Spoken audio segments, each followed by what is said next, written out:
Hello everyone, welcome you all in the new job update. और यहाँ पे जो जॉब अपडेट है that is from the Uttar Pradesh union public service commission. यहाँ पे जो पोस्ट है that is technical regional inspector technical. ये रीजनल इंस्पेक्टर टेक्निकल एक परमानेंट नॉन गजेटेड पोस्ट होती है। अगर आपको चाहिए तो इस पर मैं एक सेपरेट वीडियो बना दूंगा कि इनकी जॉब प्रोफाइल क्या होती है, क्या क्या इनका वर्क होता है, अगर आप कमेंट करके बताओगे तो।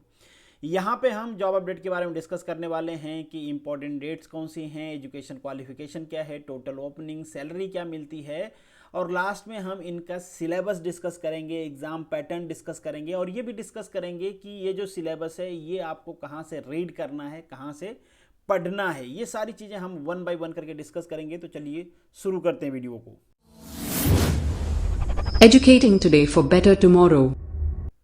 तो जैसा कि मैंने आपको बताया कि ये जो पोस्ट है परमानेंट है बट नॉन गजेटेड है। टोटल नंबर ऑफ पोस्ट की बात करें तो यहाँ पे जो वैकेंसी है ये 28 है, और ये आपका एडवर्टीजमेंट नंबर है। इसका एडवर्टीजमेंट आप डायरेक्टली यूपीपीएससी की वेबसाइट से डाउनलोड कर सकते हो। रजिस्ट्रेशन की बात करें तो रजिस्ट्रेशन स्टार्ट हो चुका है। अगर आपने रजिस्टर नहीं किया है तो आपको सबसे पहले खुद को रजिस्टर करना होगा, इसके बाद फॉर्म फिलअप स्टार्ट करना होगा। आपको एडवर्टीजमेंट में फॉर्म कैसे फिलअप करना है, फोटो की साइज़ क्या होनी चाहिए, ये सारी चीज़ें डिटेल में मेंशन की गई हैं। तो मैं रिकमेंड करूंगा कि फॉर्म फिलअप करने से पहले एक बार उसको आप डिटेल में पढ़ लीजिए। जो आपकी फ़ी है वो 28 तक फिल हो जानी चाहिए। इसके बाद फ़ी पेमेंट का आपको ऑप्शन नहीं मिलेगा। और जो 3 दिसंबर है that is the last date to submit the application. अगर हम एप्लीकेशन फ़ी की बात करें, हालांकि ये सारी चीज़ें बहुत ज़्यादा इंपॉर्टेंट है नहीं, तो एप्लीकेशन फ़ी है जो अनरिजर्व कैटेगरी या फिर ईडब्ल्यूएस जो कोटा होता है उनके लिए 2 to 5 रुपीज़, और सेम है आपके अदर बैकवर्ड कास्ट के लिए, और शेड्यूल और एससी और एसटी के लिए है ये 105 रुपीज़, हैंडीकैप के लिए 25 और एक्स सर्विसमैन के लिए 105 रुपीज़। ये सारी फ़ी है, बट एज सच ये बहुत ज़्यादा इंपॉर्टेंट नहीं है, और ऐसा भी नहीं कि बहुत ज़्यादा पैसा आपसे लिया जा रहा है कि आपको बहुत ज़्यादा वरीड होना चाहिए इसके बारे में। अगर हम एजुकेशन क्वालिफिकेशन की बात करें तो यहाँ पे आपको एसएससी और एचएससी मतलब आप 10th और 12th पास होने चाहिए, दोनों में से कोई सा पास हो सकता है कि आपने 10th के बाद डिप्लोमा किया हो तो भी आप फॉर्म को फिलअप कर सकते हो। आपने 12th के बाद लेटरल एंट्री से डिप्लोमा किया है तो भी आप फॉर्म फिलअप कर सकते हो। इसके बाद जो एसेंशियल क्वालिफिकेशन, ये सारी एसेंशियल क्वालिफिकेशन है, आपको 10th या 12th तो होना ही चाहिए, दोनों में से कोई एक तो आपके पास होना ही चाहिए। इसके साथ साथ आपके पास ऑटोमोबाइल या मैकेनिकल इंजीनियरिंग में डिप्लोमा होना चाहिए, या फिर डिप्लोमा नहीं है तो आपके पास उससे हाई डिग्री होना चाहिए, मतलब बीई एमई वाले भी यहाँ पे अप्लीकेबल हैं, वो भी फॉर्म फिलअप कर सकते हैं। और जो नेक्स्ट क्राइटेरिया है यहाँ पे आपसे एक्सपीरियंस मांगा गया है कि आपके पास 1 ईयर का वर्किंग एक्सपीरियंस होना चाहिए अब द रेपुटेड ऑटोमोबाइल वर्कशॉप। अब इससे ये टेस्ट करना चाहते हैं कि आप फिजिकल नॉलेज आपके पास है कि नहीं, प्रैक्टिकल नॉलेज आपके पास है कि नहीं। बहुत बार क्या होता है कि लोगों के पास एक्सपीरियंस होता नहीं, फिर भी वो एक्सपीरियंस सर्टिफिकेट बना लेते हैं। बहुत बड़ी डील नहीं है, मैं फ्रैंकली बोलूँ तो 99% लोग यही करते हैं, उनके पास एक्सपीरियंस नहीं होता है, वो एक्सपीरियंस सर्टिफिकेट बना लेते हैं। और यहाँ पे तो वर्कशॉप का एक्सपीरियंस सर्टिफिकेट बनाना है, हर शहर में एक वर्कशॉप होता है, ईजिली बन जाता है, रिलेशनशिप होती है।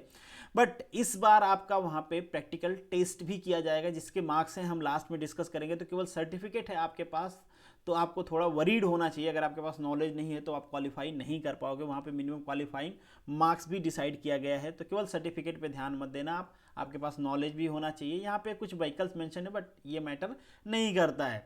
अगर आपके पास व्हीकल्स का नॉलेज है, उसके मेंटेनेंस का नॉलेज है, तो वो आपके लाइट मोटर व्हीकल में भी बहुत हद तक सिमिलर होता है, आपके हैवी में भी होता है, आपके इसमें भी होता है।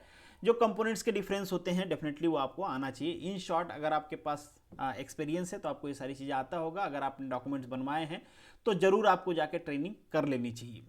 नेक्स्ट जो है आपके पास ड्राइविंग लाइसेंस होना चाहिए। ध्यान रहे ये सारी चीज़ें एसेंशियल हैं, इनमें से कोई भी चीज़ आपके पास नहीं होगी तो आप एलिजिबल नहीं होगे, आपका फॉर्म रिजेक्ट किया जा सकता है, ऐसा वहाँ पे मेंशन्ड है। तो आपके पास ड्राइविंग लाइसेंस होना चाहिए। बेसिकली आप LMB vehicle, heavy goods vehicle सारे चलाते हो। मैक्सिमम होता क्या है, जब आप ड्राइविंग लाइसेंस बनाते हो 18 के बाद, आपकी एज 18 हो जाए तो आपके पास एलएमबी लाइसेंस होता है। इन जनरल अगर मैं बात करूं तो एलएमबी होता है, लाइट मोटर व्हीकल आप चला सकते हो। अब लाइट मोटर व्हीकल क्या होती हैं, गुड्स व्हीकल क्या होती हैं, हैवी गुड्स व्हीकल क्या होती हैं, ये सारी चीज़ें मोटर व्हीकल एक्ट में हमने डिस्कस किया है। अगर आप लेक्चर फॉलो करते हो तो, नहीं करते हो तो आपसे स्टार्ट कर देना, क्योंकि ये आपके सिलेबस में है। तो अगर यूपी को लोग देख रहे हो, अगर आपने मेरे वीडियोज़ नहीं देखे हैं तो आप वो लेक्चर्स फॉलो कर सकते हो। नेक्स्ट है आपके पास हिंदी की नॉलेज होनी चाहिए, और डेफिनेटली सभी के पास होती है मोरलेस। नेक्स्ट अगर हम बात करें एज की, तो आपकी मिनिमम एज 21 ईयर होना चाहिए, मैक्सिमम एज आपकी 40 ईयर होनी चाहिए। उम्मीद करता हूँ आपको एज निकालने तो आता होगा, अगर नहीं आता है तो आपके आसानी के लिए यहाँ पे डेट मेंशन कर दिया गया है कि इन दोनों डेट के बीच में आपका जन्मदिन होना चाहिए, तो इससे मैच कर लेना आप। जो अपर एज में रिलैक्सेशन है वो एज पर यूपी गवर्नमेंट का जो रूल है उसके हिसाब से है, और ये रिलैक्सेशन केवल उन्हीं को मिलेगा जिनके पास यूपी का डोमिसाइल होगा, अगर आपके पास नहीं है तो नहीं मिलेगा। क्वालिफाइंग मार्क की बात करें तो SC/ST के लिए क्वालिफाइंग मार्क्स फिक्स किया गया है 35%। इतने मार्क्स आपको स्कोर करने होंगे, और अगर आप दूसरे कैटेगरी से बिलोंग करते हो एक्सेप्ट देन द SC/ST तो आपको 40% मार्क स्कोर करने होंगे, तभी आपको मेरिट लिस्ट में कंसीडर किया जाएगा, अदरवाइज कंसीडर नहीं किया जाएगा। आपको ऐसा नहीं सोचना है कि मेरा इतना कोटा आता है और मैं उस ब्रांच में केवल अकेले बचा हूँ, चाहे उस कैटेगरी में अकेले बचा हूँ, मेरे मार्क्स कम भी रहेंगे तो मेरा सिलेक्शन तो हो ही जाएगा। मिनिमम ये मार्क्स हैं, अगर इतना नहीं रहेगा तो सीट वैकेंट जाएगी, बट आपका सिलेक्शन नहीं होगा। वही चीज़ जो मैंने यहाँ पे कहा है वही चीज़ यहाँ पे मेंशन किया गया है।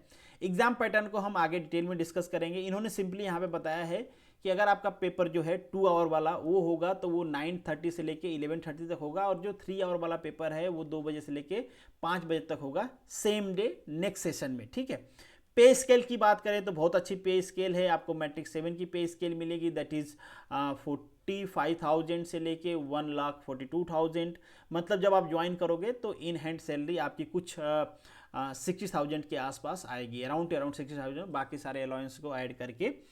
मैरिटल स्टेटस की बात करें तो अगर आप मेल हो तो आपके पास एक से ज़्यादा लिविंग वाइफ नहीं होनी चाहिए। आपकी वाइफ का डेथ हो गया फिर आपने मैरिज किया है, that is not a matter, but ऐसा नहीं कि आपके पास एक से ज़्यादा लिविंग वाइफ हो। मतलब यहाँ पे देख लो, गवर्नमेंट चाहती है कि अगर आपके पास एक से ज़्यादा हैं तो आप छुपाओ, ठीक है। मतलब इन शॉर्ट है, आपके पास लीगल वाइफ 2 नहीं होना चाहिए, इनलीगल की बात मैं नहीं कर रहा हूँ। उसी तरीके से फीमेल कैंडिडेट के बारे में भी कहा गया है कि अगर फीमेल कैंडिडेट एक ऐसे मेल कैंडिडेट से मैरिड किए हैं जिनके पास ऑलरेडी वाइफ है तो वो एलिजिबल नहीं होंगी, ऐसे लोगों को एलिजिबल नहीं माना गया है। यहाँ पे आपके सिलेबस को डिस्कस किया गया है, बट यहाँ पे थोड़ा सा आप देख रहे हो तो यहाँ पे मैंने इसको टेबुलर फॉर्म में ऐड कर दिया है, थोड़ा सा आसानी रहेगी चीज़ों को आपको समझने के लिए। तो जो फर्स्ट है ये 60 मार्क्स का है, 2 आवर का आपका पेपर होगा, और यहाँ पे आपको जो उत्तर प्रदेश का रूल है, मतलब उत्तर प्रदेश का जो मोटर व्हीकल रूल है वो आपको पढ़ना है। CMVR, ये जो CMVR 1989 है, इसकी पूरी वीडियोज, इस पे MCQ, इसकी PDF मेरे टेलीग्राम चैनल पे मिल जाएगी, इसकी वीडियो मेरे यूट्यूब चैनल पे मिल जाएंगे, बहुत अच्छे से इलाबोरेट किया हुआ है, आप जाके वहाँ पे देख सकते हो। Motor vehicle act completely amendment के साथ सारी चीज़ें डिस्कस किया हुआ है मैंने, तो इसको भी आप मेरे यूट्यूब चैनल पे देख सकते हो। प्लेलिस्ट में आपको जाना है, वहाँ पे पूरी प्लेलिस्ट मिल जाएगी इसकी। टेलीग्राम चैनल मेरा मनु एकेडमी ज्वाइन कर लो, वहाँ पे आपकी इसकी PDF मिल जाएगी। हाँ, ये वाला पोर्शन मैंने डिस्कस नहीं किया हुआ है, तो इसके लिए आप गवर्नमेंट की गजट फॉलो कर सकते हो। अगेन, अगर आप सेटिस्फाई नहीं हो तो इन सारे के लिए आप क्या कर सकते हो, गवर्नमेंट की गजट फाइन पढ़ सकते हो, बट मुझे पूरा भरोसा है कि एक बार आप गवर्नमेंट की गजट देखोगे आपको समझ में नहीं आएगा, तो फिर से आपको मनु एकेडमी पे आना पड़ेगा और यहाँ की वीडियो, यहाँ की PDF को फॉलो करना पड़ेगा। नेक्स्ट जो है आपका जो सेकेंड पेपर होगा ये 120 मार्क्स का होगा, 3 आवर का होगा। अगेन यहाँ पे principal factor related, road safety, ये सारी चीज़ें मैंने डिस्कस किया हुआ, रोड सेफ्टी से रिलेटेड, ड्राइविंग रेगुलेशन से related, supreme court committee road safety, ये सारी चीज़ें, उनके रिकमेंडेशन, ये सारी चीज़ें मैंने डिस्कस किया हुआ है, तो ये भी आपको मेरे चैनल पे मिल जाएगा, ये भी आप वहाँ से रीड कर सकते हो ईजिली। फिर mechanism and working of diesel, petrol, gas and dual fuel engine, ये सारी, इसकी भी वीडियोस आपको मिल जाएंगी मेरे चैनल पे, काफ़ी अंडरस्टैंडिंग वीडियो है, आप एक बार देख लेना, आपको खुद पता चलेगा कि कैसी हैं। बाकी यहाँ पे मैंने बुक्स भी मेंशन किया है, इसको भी हम डिस्कस करेंगे अभी। Vehicular air and noise pollution, ये भी, इसके रिलेटेड वीडियो भी मेरे चैनल पे मिल जाएंगी कि एयर पोल्यूशन क्या होता है, नॉइस पोल्यूशन क्या होता है, व्हीकल से एयर और नॉइस पोल्यूशन क्या होता है, इससे रिलेटेड चीज़ें मिल जाएंगी। जो भी आपको सर्च करना है ये कीवर्ड्स डालो, आगे मनु एकेडमी डालो, उससे रिलेटेड वीडियोस आपको मनु एकेडमी की मिल जाएगी। सर्विस चेकअप और मॉडल रूटीन, ये सारी चीज़ें इस पर भी मैंने डाला है। बेसिकली ये मेंटेनेंस और रिपेयर से रिलेटेड है, तो मेंटेनेंस और रिपेयर से रिलेटेड भी मैंने, डायग्नोसिस से रिलेटेड भी मैंने वीडियोस डाले हुए हैं, तो वो वीडियोस भी आप प्रीफर कर सकते हो। इसके अलावा आप किसी मेंटेनेंस की बुक फॉलो कर सकते हो, यहाँ पे वो मैंने मेंशन किया है, vehicle maintenance and garage practice, ये है जिगर ए डोसी, बहुत सारे लोगों ने मिलकर लिखा है, तो ये ले सकते हो आप। RB गुप्ता भी ले सकते हो, कृपाल सिंह भी ले सकते हो, और अगर आप इलेक्ट्रिकल पोर्शन अच्छे से पढ़ना चाहते हो तो ये PL कोहली की बुक ले सकते हो। ये सारी बुक्स हैं, इनको आप प्रीफर कर सकते हो पर्टिकुलर 120 के सेक्शन के लिए। और यहाँ पे जो सेक्शन है ये 100 मार्क्स का है, सॉरी गलती से 10 मार्क्स हो गया, ये 100 मार्क्स का है, जिसमें आपका प्रैक्टिकल एग्जाम होगा, मतलब मोटर व्हीकल पे जो आपको एक्सपीरियंस मांगा गया है उस एक्सपीरियंस के बेसिस पे आपसे पूछा जाएगा चीज़ों के बारे में। अगर आप जानते हो तो यहाँ पे मार्क्स दिया जाएगा, नहीं जानते हो तो नहीं दिया जाएगा। यहाँ पे डेफिनेटली मैं कहूँगा इसके लिए कि आप एक ट्रेनिंग जरूर ले लें, क्योंकि जो प्रैक्टिकल एक्सपोजर होता है वो बुक के एक्सपोजर से अलग होता है। कितनी भी अच्छी आप बुक पढ़ लो, अगर आपको प्रैक्टिकल एक्सपोजर नहीं है तो प्रैक्टिकल जो क्वेश्चन है उनको आप परफॉर्म नहीं कर सकते, उनके आंसर नहीं दे सकते हो। तो इसके लिए आप ट्रेनिंग जरूर प्रीफर कर लें। अगर आपने फर्जी डॉक्यूमेंट्स बनाए हैं तो भी जाके महीने 2 महीने की ट्रेनिंग कर लें, ताकि आप इजीली यहाँ पे आंसर कर पाओ चीज़ों को, जो आपको टास्क दिया जाए उसको परफॉर्म कर पाओ। बाकी जो भी सिलेबस है यहाँ पे जो भी मैं देख रहा हूँ, इसका भी मैक्सिमम सिलेबस मेरे चैनल पे आपको मिल जाएगा। इसके ऊपर के दो के सिलेबस आपको मेरे चैनल पे मिल जाएंगे। एमसीक्यू मिल जाएंगे, ड्राइविंग रेगुलेशन, ट्रैफिक रूल, ये सारी चीज़ें यहाँ पे इंक्लूड हो जाती हैं। तो सब पे सेपरेट प्लेलिस्ट है मेरे चैनल पे, वहाँ से आप देख सकते हो। तो this is the end of this video. Thank you so much for watching this. मिलेंगे नेक्स्ट वीडियो में, तब तक के लिए all the best, good luck. अगर आपको जॉब प्रोफाइल के बारे में बात करना है कि जो रीजनल इंस्पेक्टर होता है टेक्निकल, उसकी जॉब प्रोफाइल क्या होती है, तो आप कमेंट करके बताइएगा, उसके जॉब प्रोफाइल पे भी मैं वीडियो बना दूंगा।